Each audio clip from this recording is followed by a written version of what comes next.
Welcome to Bilingual Book Buddies podcast and webcast. Bilingual Book Buddies is dedicated to promoting bilingual books for children and sharing insights from authors, illustrators, editors, agents, and anyone involved in bringing these stories to life. My name is Alicia Salazar, and I am the author of the Camila the Star series and the upcoming Cascarones and Easter Surprise. Welcome, everybody. I am Claudia Sloan. I am a Mexican-American artist, also author, illustrator of picture books. And my latest picture book is called We Are the Valley, Somos el Valle. And it's very special to me because it's a collaboration with the Phoenix Suns and the Phoenix Mercury professional basketball teams. And I love basketball. Wonderful. Hello, everyone. I am Silvia Lopez. I am a Cuban American living in Miami, Florida. And since retiring from my career as school library media specialist, I've published more than a dozen books for children, mostly bilingual or dual language. And it is my great privilege to introduce today the bilingual author, illustrator, translator, sensitivity reader, and university professor, Aixa Pérez-Prado. Aixa was born in the beautiful city of Buenos Aires, Argentina, and grew up between there and Buffalo, New York, snowy Buffalo, New York. Her kidlit career is focused on writing and illustrating books for young readers that highlight issues of belonging, diversity, resilience, and communication across cultures. While her academic career focuses also on diversity, multilingualism, belonging, and equitable teaching for linguistic and cultural minority students.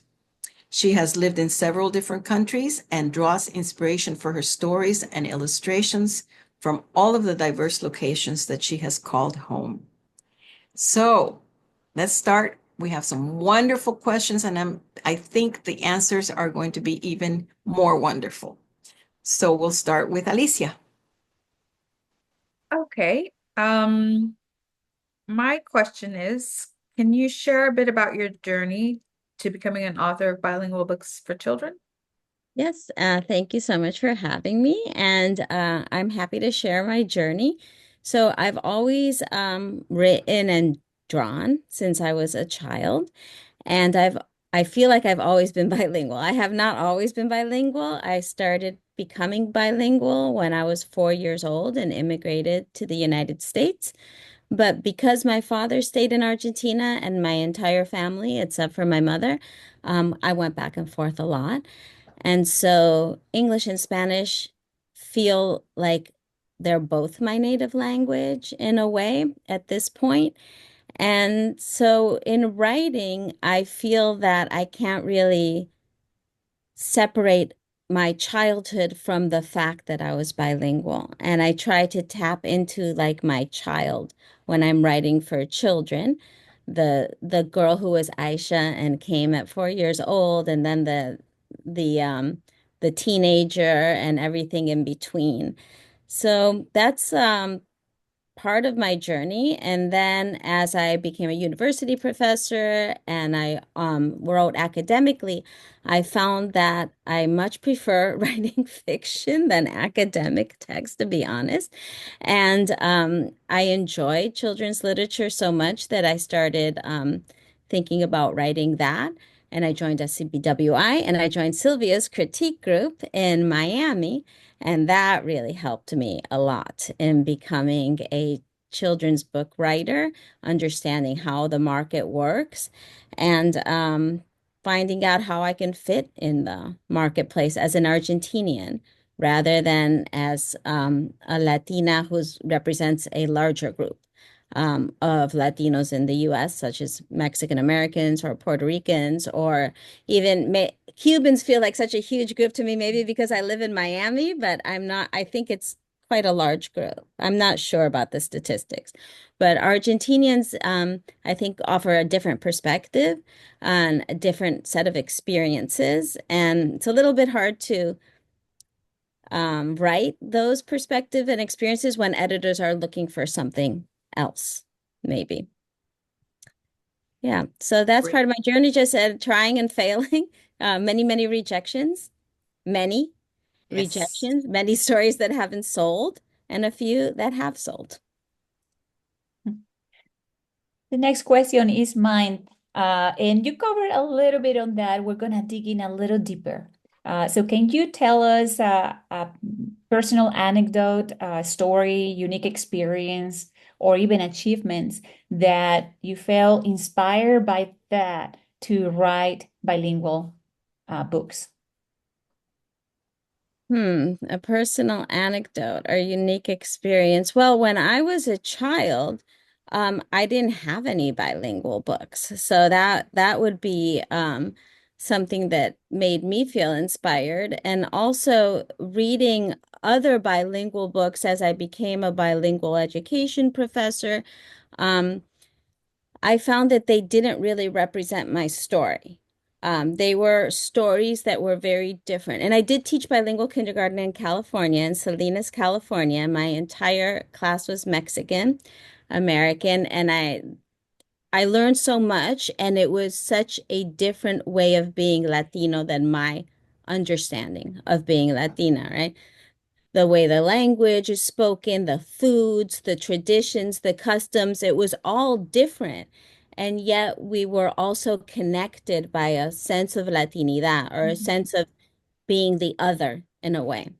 Um, so I would say that being a bilingual kindergarten teacher really influenced my experience to becoming an author of children's books, of bilingual children's books, and my own immigration experience as a child really influenced that as well.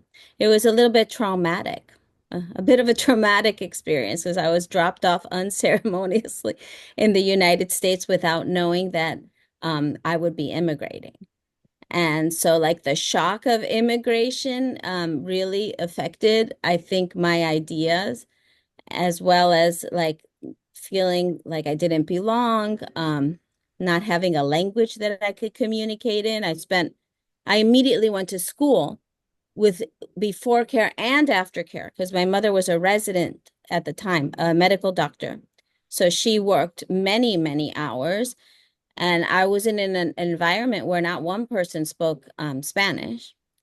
And so the shock of that, the sense of frustration, the anger, because I was quite angry for a while, and the sense of loss, losing my father, my grandmother who raised me, and my home. All of those things are profoundly affect me, I think, as a person and as a writer for children. That the stories that I feel most inclined to tell have to do with but belonging, I think, identity, and adapting and becoming resilient. I think those are the ones I prefer to tell, not necessarily the ones that people buy, you know. That's a wonderful answer. Thank you, Aixa. That is such a wonderful answer, and I think I can relate a lot to that. I'm sure all of us can. You already touched upon a couple of the points that I was going to make on this third question. And it is true. We have a tendency to be lumped as Latinos without any knowledge by so many from on the part of editors and publishers very often that we are as diverse as there are cultures and countries. And I guess that's true of anything. I mean, when you say the term Native American, we don't really think that there are so many Native Americans from Washington State that are so different from New England ones, you know, I mean, but we have a tendency to do that. So you touched upon that point that you wanted to diversify a little bit the knowledge of other cultures and other groups that identify as Latino. And so you recently published a very successful book, picture book biography about Mercedes Sosa, who is not well known among many of the groups in the United States that speak Spanish. And yet she was such an important person and a singer activist. And you also were able to to do a book on Argentina, which is also a country that is not often, especially a board book for little ones. That is such an unusual choice, but it is a good choice. Why do you think this happened that these two books were so recently? Because I think it's a year and a half, more or less, that they came out, or less. Why do you think this happened? And why do you think that books like these, besides the ones that we are more familiar with are important? Okay, so that's interesting because it's not because of me, and it's because of the industry, I think. For example, Barefoot Books decided to put out a series called Our World and actively recruited and looked for illustrators and authors from the countries that they chose for the series. And Argentina happened to be one of the countries that they chose. I think maybe around the 12th country or something like that. In the third group of four, because they have four coming out, I believe, a year for a few years.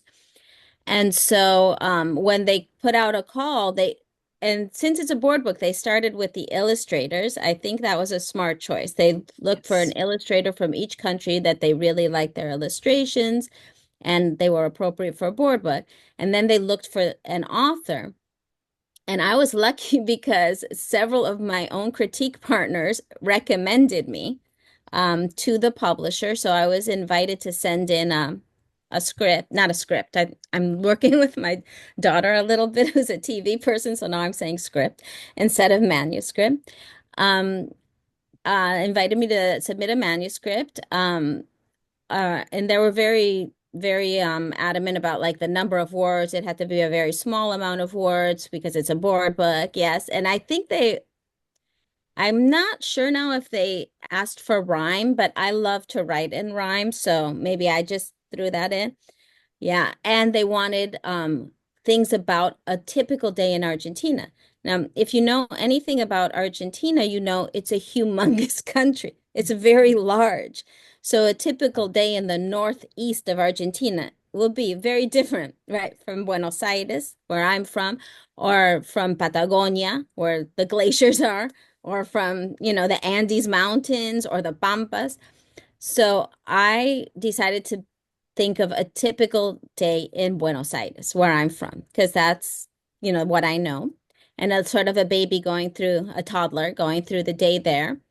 And that's how that book came about. They wanted words in Spanish mixed in. And I love writing with Spanglish and, switching the language and rhyming in a switch. I really find that fun. And so that's how that book came about. And then Mercedes Sosa, it's actually the first book I sold. I'm going to open a slide so that we can look at the, go ahead. So Mercedes, I believe that sold about 4 or 5 years ago, but it took a long time to get published. So my other two books came out before Mercedes, but I just one day thought somebody has to write a book about Mercedes, and it might as well be me. Because I was a fan. My whole family were fans of Mercedes Sosa. We loved her music. I grew up listening to her music and her spirit of caring for the people and her empathy. It's funny because a lot of South Americans associate Mercedes Sosa with La Pachamama, like Mother Earth. And some people actually thought that she was La Pachamama. Like people, they thought that she was like inspired by her or something. But she was called La Voz de los Sin Voz, the voice of the voiceless, La Voz del Pueblo, the voice of the people, and La Madre de Latinoamérica. So she was like her care for all people, for fairness, for equity, for the indigenous. She was part indigenous. I'm also part indigenous, so that connected with me a lot. And really her music and the beauty of her voice and the strength of her voice. I really wanted to write about her, and so I did. And later, I was also chosen as the illustrator for Mercedes. Uh, based on some sample art that they agreed to look at, but that was a few years after having written it. They didn't have an illustrator yet, and I asked if I could submit, and they allowed me to submit, and then they chose me as the illustrator. So that was really meaningful to me. And Aixa, let me just put something in here about which we have discussed, the three of us. The book Mercedes Sosa, Voice of the People, is in English, but it is also published completely in Spanish, as opposed to, for example, the book about Argentina, which is what we think of. I call that dual language. Now, that may be wrong, but it's just for me to keep my head together. And in this one here, this one does have words in Spanish intermingled in, as many of the other bilingual books do. So that's two varieties of books. Right. And so the English version of Mercedes also has some Spanish words. yes. So it has some Spanish words mixed in, but there's a whole nother version that's all Spanish. All in Spanish. Yeah. Okay, great. Thank you for that answer. Thank you. So we'll move on to Alicia. Actually, before we move on to the next question, I'm sorry, we're talking about Mercedes Sosa. You said that was the first book you sold, right? Yes. So did you have an agent already at the time, or was also the book that got you your agent? Well, no. I'll tell you the agent story. I had a previous agent based on a whole different book that I thought was going to be the first book I sold because it went to acquisitions at more than one publishing house, and it didn't sell. And that agent said to me in an email, maybe I'm not the best fit for you. So she kind of broke up with me, but nicely. And I said, okay. And then I had no agent and no sales. And after that, I reached out to a writing teacher I had, whose name is Joyce Sweeney. And I knew she had just become an agent. And I reached out to her saying, Joyce, I'm not trying to slip into your submissions. I just want some advice. Like, I've lost my agent. I'm agentless right now. Can you give me some, should I wait? Should I query again? I'm not sure what to do because since my agent had queried many places with that story, I felt like everybody already knew me and didn't want me. I had a bad feeling. And so Joyce said, well, no, let me see. Send me something you wrote, and I'll give it. And I sent her something. And then she said, send me something else. Send me a few more things. And then she offered to represent me. So Joyce is local. Joyce is local, fairly local. She's in South Florida. And she was a brand new agent. Brand new agent. Yeah, never sold, I think, anything yet. She was brand new, but she really believed in me as a writer, and I was like, sure, okay. So she represented me, and then this is the first book that we sold. And Joyce is now representing several of the people in our writing group. That's correct. So it has worked out. She's a lovely person anyway. So we're all happy, very happy that she is representing several of the people who have been in the group for a long time and now have an agent. Yeah. Okay. All right. Very good. Thank you. Let's go to Alicia. Alicia. Okay.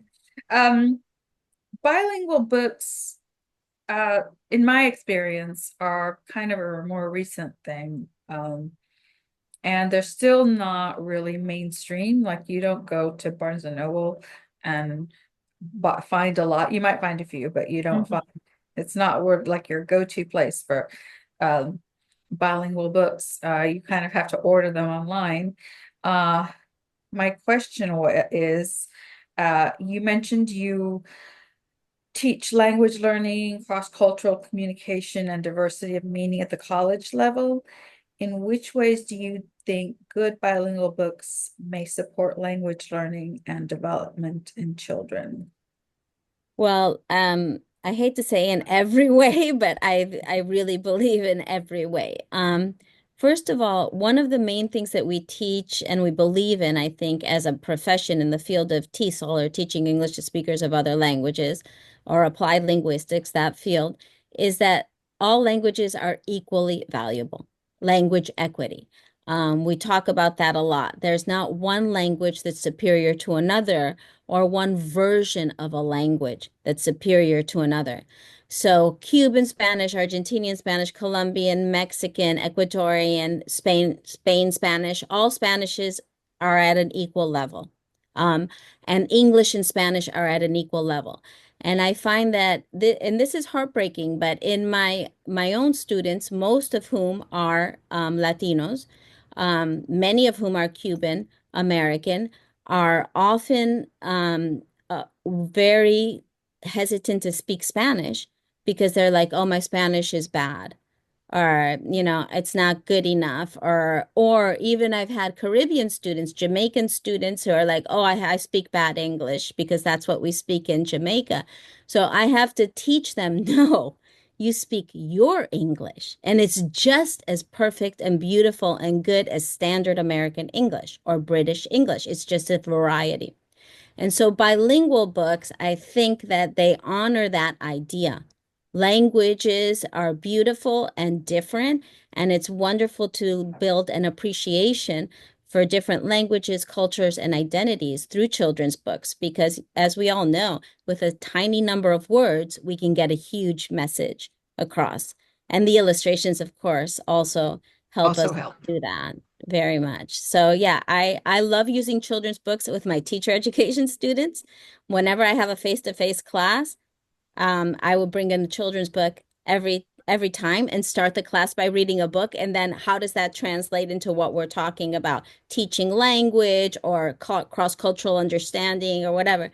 And I have had grown students, as soon as I come in, they're like, oh, yay, a book. They're so excited about it because how often do you get read to as an adult and get to look at pictures and think about, they have to read these big academic articles or chapters in textbooks. It's not as fun as reading a children's book and talking about the huge idea you get in a small amount of words, and learning words from different languages that you don't speak because they're in a children's book, and the context and everything helps you to understand what's going on. So yeah, I think that they're super helpful. That's wonderful. Very nice. That's a great answer. You made me think back about the years when I first came to this country many, many, many years ago. Like you, I was very young, but my favorite English teachers were those that would bring picture books to us to learn how to read, to learn the words, to learn vocabulary. And of course, being as visual as I am, I'm an artist like yourself. I mean, that was just like giving me hot chocolate. I was just really, really happy when they would bring that. But that leads me to my next question. So talking about our favorite teachers, our audience includes librarians and teachers. Do you know of any unique needs or challenges that they face that perhaps you like to address? There's more challenges than teachers right now, and librarians. Just so you know, you cut off a little bit at the beginning of your response. Would you mind repeating that? Yeah, sure. I think that teachers are probably among the most challenged profession. They have to do so much with so little time and support and money and resources, and the same with librarians.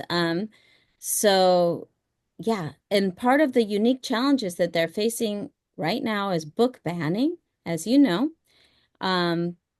People who don't, I think, understand the value of what a book can inspire. And for me, when I talk to teachers or librarians about this issue, what I try to talk to them about is how we can sort of shift the ideas of, we're not trying to teach about 10,000 different cultures, or teach everybody a bunch of languages, but teach critical thinking, teach the idea that we need to be able to face problems that are global issues together. We are not a monolith. Like we don't all think the same and speak the same language and have the same set of resources and circumstances, but we all need water, right? We all live in a climate that is, sometimes difficult to manage, or we can't manage it really. We all have so many issues in the world in common, that children's books and teaching children about the challenges that face us all and helping them think together across cultures and across languages is an essential part of the world and becoming globally competent people, because that's what they need to be. Totally Thank you. That's agree. Thank you. wonderful. Sylvia, you're next. Yes. Our audience, Aixa, includes hopefully authors of bilingual books. Do you have a method for choosing which words or phrases to use in the second language? And what general advice would you give to aspiring authors of bilingual books? Okay, so my method is my ear. Does it sound like good? Does it sound right? I think if any bilingual knows the way we switch languages, it's what sounds right at the moment. It's not a science, I think, or it's fluency and fluidity. So when I'm rhyming, of course, that's different, because if I want to rhyme in two languages, like I did in City Feet, I have to think of words that rhyme in one language with another language. Like one of the phrases is Buenos dias, sac passe, guten tag, salam, good day. And I knew that sac passe rhymes with good day. So that's how I integrated, the languages in that book. But normally, I think we as Spanish English speakers or whatever bilingualism, like how to switch already. And that's how I switch. In terms of advice, I think that there's the spread that has those words in it. And so in City Feet, you'll see, and only from the waist down, you only see legs and feet. It's Even so the dog, clever. you can't find his head. It's so clever. Thank you. And so in terms of advice, I would say don't be scared to integrate your language, whatever language you want to integrate. I know we've talked about this many times in the critique group, that it's best when there's context clues all around, so a person who does not speak both languages can figure out what's going on, or sort of saying things in the two languages but in a natural way, or like basta, stop. Don't do that. So basta and stop, we have them like next to each other and we can understand what it is. I would say, please do not translate word for word exactly, which I see a lot. Like, it's a beautiful day. Qué día lindo. Let's go play. Vamos a jugar. No, it's too much. I think it doesn't flow. It's not fun to read. So I would say, well, how do you naturally speak as bilinguals? And then thinking, if this is going to be for a monolingual audience, how can I help them understand what we are talking about? Are the illustrations going to show me? Do I need to cut some of these code switchings out because I don't really need them? That would be my advice. Look at it, think about it, and don't think you have to translate every single thing you say. Otherwise, you might as well have a book in English and a book in the other language fully. Right. That's a great answer, Aixa. And I think it leads us into Alicia's question a little bit, which is the next one, which is for parents. So, Alicia. Okay.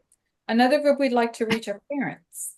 We know that many often struggle with maintaining their native language in their children. Why do you feel this is, and what advice would you offer these parents? And is it possible for parents who don't speak the second language to still engage with bilingual books with their kids? Okay, this is a really major challenge.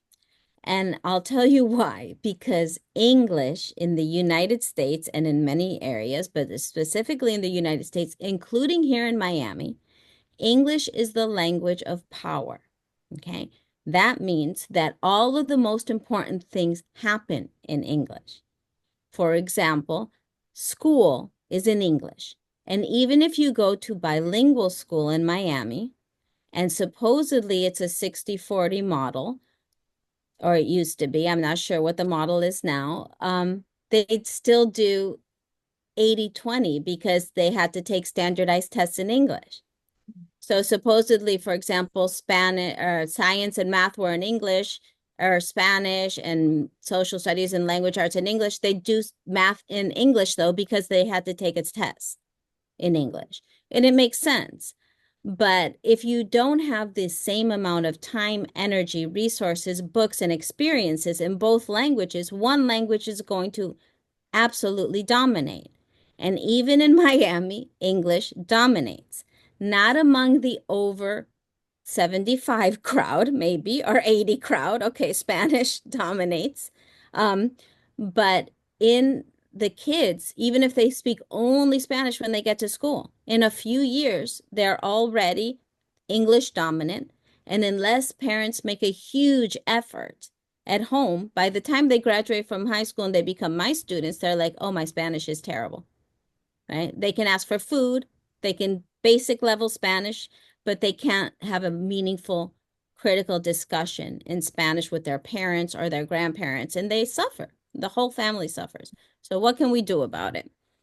It's a challenge, but some of the things we can do is exposure, right? The more you have books in other languages, bilingual books, videos, movies, music that you listen to, games that you play in the other language, and obviously, if you can, travel experiences. I made a big deal about taking my children as often as I could to spend the entire summer in South America whenever I could. My husband's Brazilian, I'm Argentinian, so I would actually put them in school because it's winter in South America.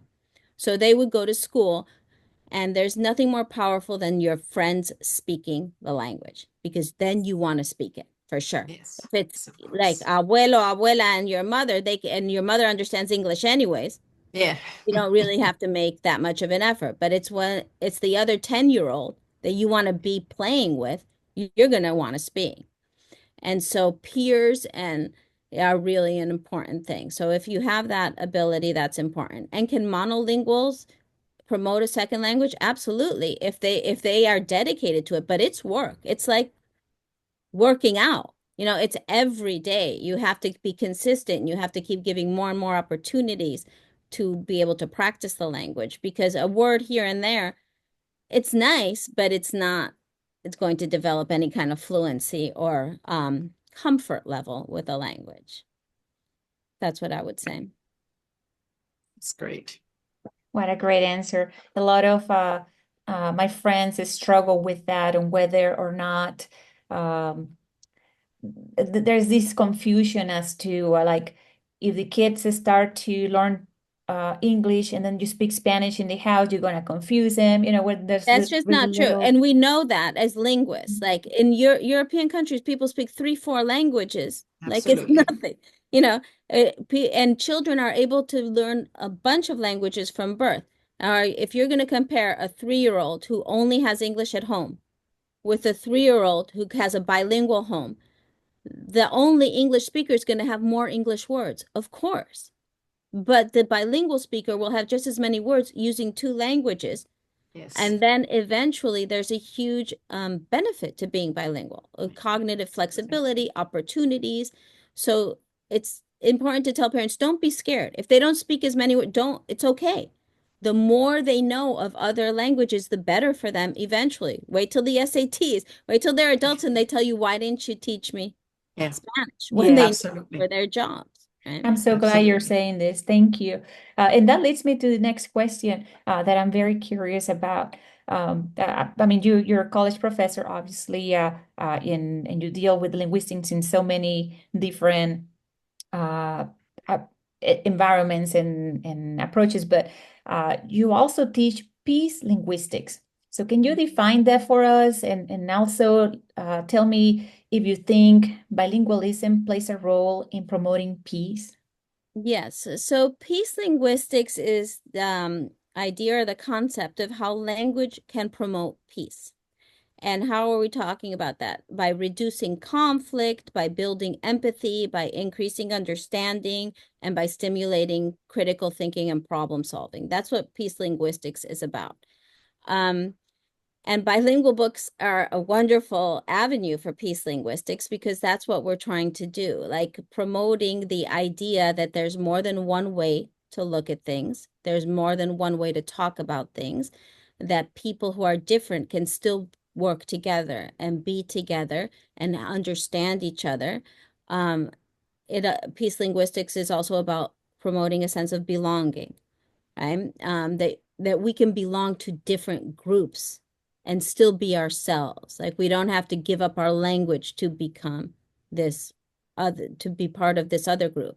We can still belong to two groups, and our groups can intertwine and we can work together. So that's what we try to teach in peace linguistics through language education, using activities that promote like cooperative learning and understanding different points of view and understanding that languages are all equally valid and equally important and can say maybe sometimes a word in another, we can find words in other languages that we don't have in our own language and like understand a new concept or understand how people think from another place because they have a word for that.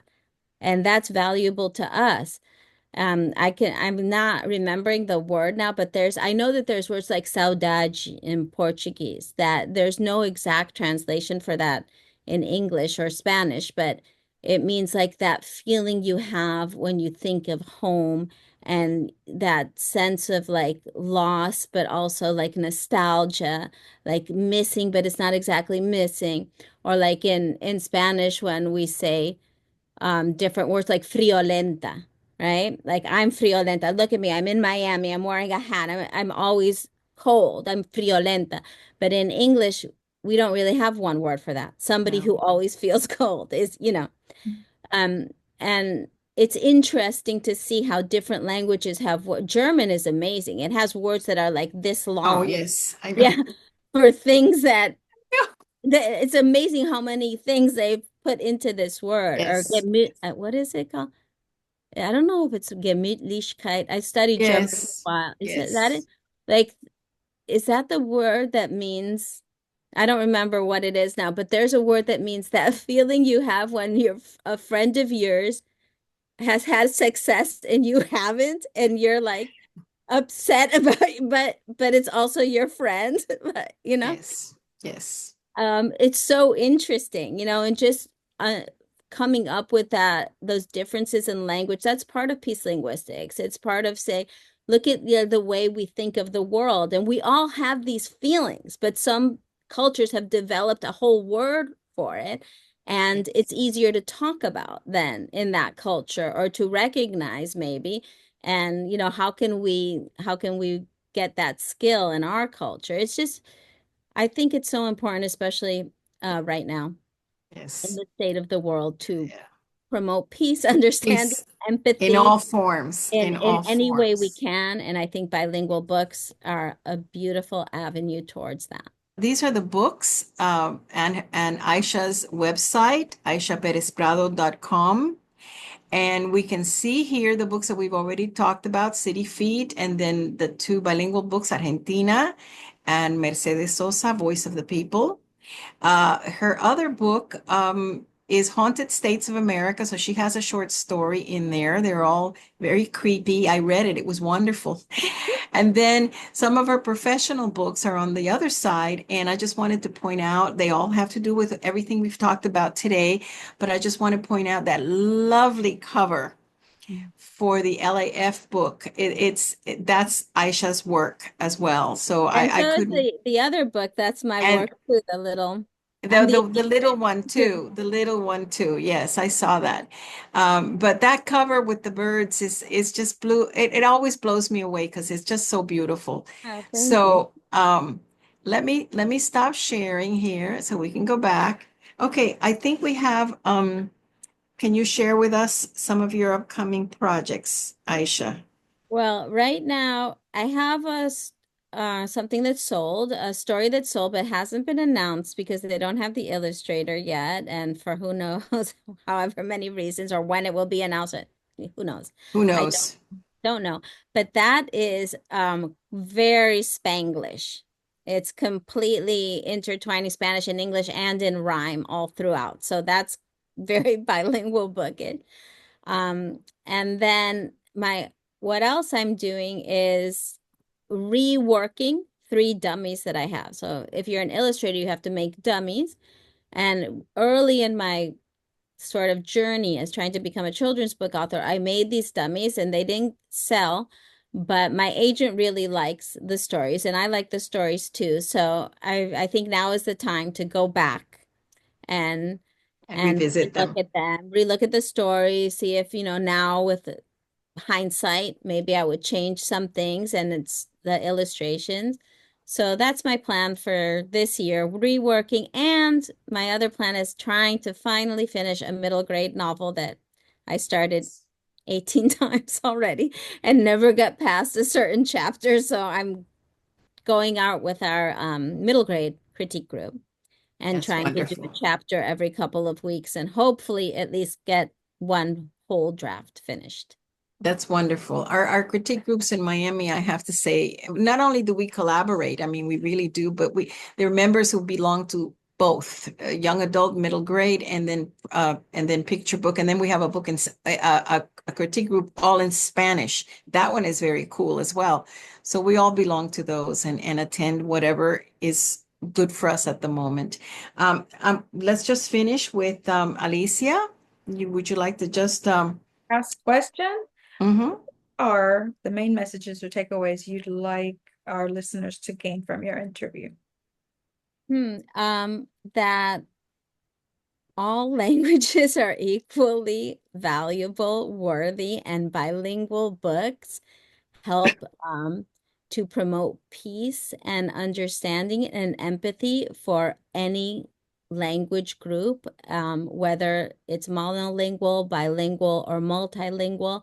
I think that they have space for everyone, and it's an inclusive and colorful and beautiful way to promote peace with children, their parents, and the wider world that we all live in. Wonderful. Thank you, Aisha. Alicia, Claudia, would you like to close the meeting, the podcast with just whatever it is that you'd like to wrap it up with and announce our upcoming podcasts? And first of all, thank you, Aisha. Thank On you. my behalf, thank you very much for coming and for your wonderful answers and your very inspirational words to those of us who are along with you in this journey, trying to get our publications out there that are also bilingual. And so I'm going to leave it in Alicia and Claudia's hands now so that they can do our final remarks here. I just wanted to say that I was very, I guess I'm thinking of the word impresionada, but I'm thinking of impressed. But I really like that you said that there are differences in language and culture between countries and between regions. And I think that's something that a lot of people don't realize. I mean, maybe you do if you have experience with a certain culture uh, um, and you have talked to other people that are of different cultures but also speak Spanish. But I just thought that was really interesting, and that's true in my experience that uh, culture and language can be really different from one region to another and from one country to another. So I just want to say thank you so much for sharing your journey, your experiences, what you've learned. I know you went through some ups and downs through childhood, but see how far they have let you become. They have really shaped who you are today, I think, into this wonderful, amazing woman that you are. So thank you for being here with us and sharing all of this. And I loved your story, and I love your books too, of course. But what most resonated with me right now in these challenging times was what you're doing with your knowledge of linguistics and peace. I really think we need more of that and more of that understanding in the world. Uh, if we focus more on our similarities and less on our differences, or embrace our differences, and especially language, and use the language to communicate and or try to understand better, I think there's a hope for peace, and I think you're doing excellent work with that. So thank you so much again. Thank you, Aisha. I'm going to just agree with everything that Alicia and Claudia have said. I'm just very proud to know someone who is not only who not only is influencing young children with beautiful books, but is influencing a whole new generation of teachers, parents through your work in college and at the university. So you are an influencer on many different levels, which is wonderful. So thank you so much. And by all means, please keep it up, okay? Because we need it Thank very you so much for much. having me and for the important work you all are doing for bilingualism.